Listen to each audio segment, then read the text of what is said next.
diretso na lang ko sa kana population statistic of sample population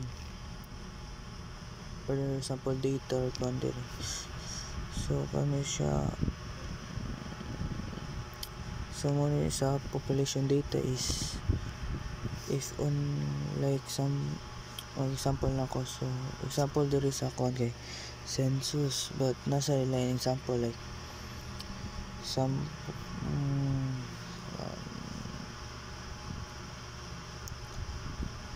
like pwede siya na pila ka buok tao ang kuan gi vaccine or sa inyong lugar or something ana. So sample data is like kuan, like ginagamit siya sa like research, like nagkuan pa mo og survey like something ana. Like usually na siya magamit siya sa quantitative na kuan research. So target population, so target population is it is a particular group or interest. So ang example na ko ni, so if sa research di ba na may research gano mo 11 or 12 sa kuan senior high. So target population mo na ang example sa UC. Ang sa mga nag-research, ang ilang target population is kuan, example IT student. IT student ra dyan na sa kuan ilang kuhaan og kanang data or statistic. So sample population is kuan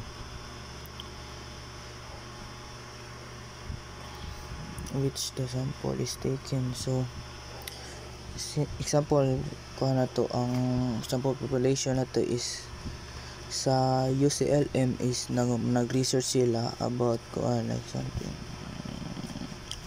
daily sa isa ka tao or something ana, like ilahang gikuan og kuan atoy ng daily sleep.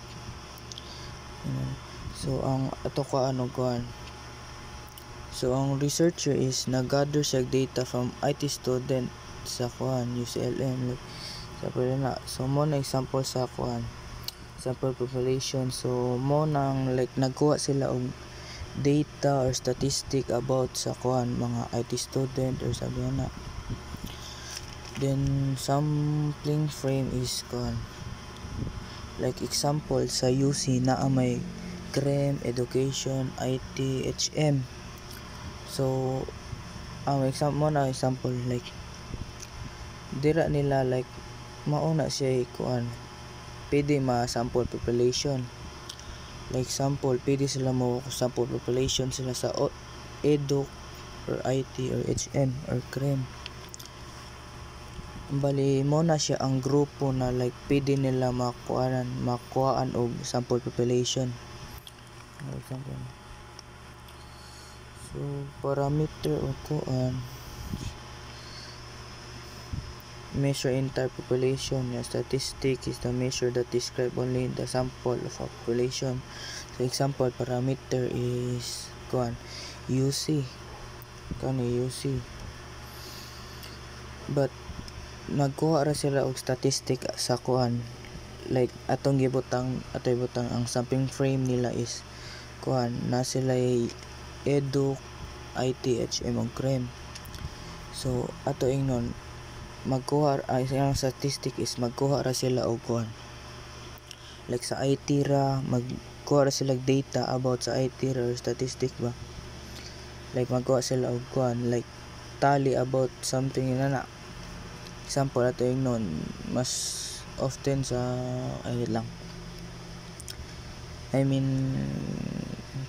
example basta maura na wala ligod na ko sa then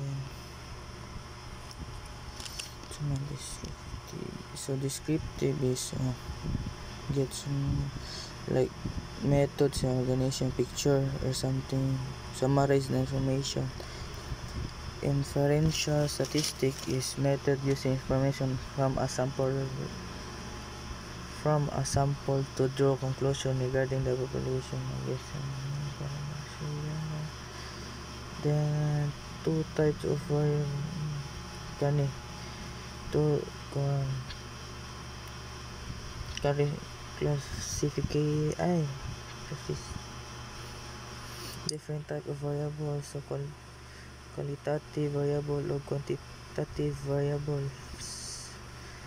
So ang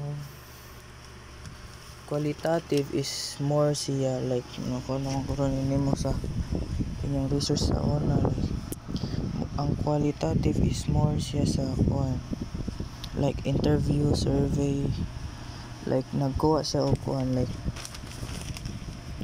kanang satisfactory value, like example na kay always, often, sometimes kanina na ba mura sa survey na kuan. Then ang quantitative is more siya sa kuan numbers, like magtali sila pila ka tawo ang inana magkuan. So sa discrete of continuous is, so example na is kuan ato no na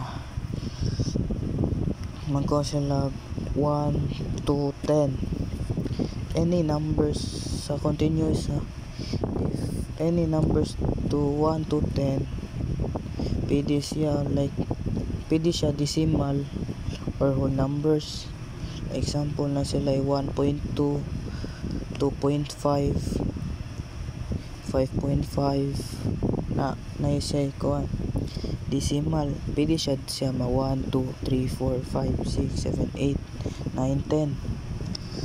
But sa discrete is kuan siya whole number ra, like example ilahang gibutang kay 1 to 10, so 1 to 10 ra siya. So example pwede siya 1, 2, 3, 4, 5 o nakalaila nila sa kuan discrete of continuous is ang continuous is pwede siya na decimal ni ang discrete is within the kuan ra, like within the 1 to 10 mura na, like pwede ka 1, 2, 3, 4, 5 to 10.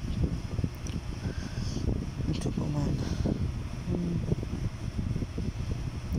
ano makoy kung kagets dito kita or data info order